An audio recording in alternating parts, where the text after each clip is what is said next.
Тогорочний мултимедіальний перформанс «Бум» п'ятий по шоре, а на нім були заступені попри музики і театру і промоція книжки і вистави. Бум обдумав Звонимир Павлович і як альтернативу ruskej kulturno-umetnickej mainstream, tak volanej hlavným ceku,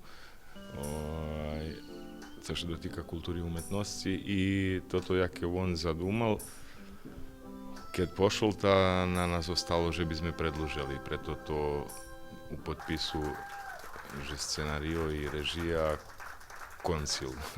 To zašto sme napravili jednu malú šalu, jak co na tým Bumu je veľa šali, a tak bolo od počátku, to tak, že nás dám, že prejde i bude i nadalje. Перформанс був емотивно винešeni na čest našого pisatelja, glumca i režisera Zvonimira Pavlovića.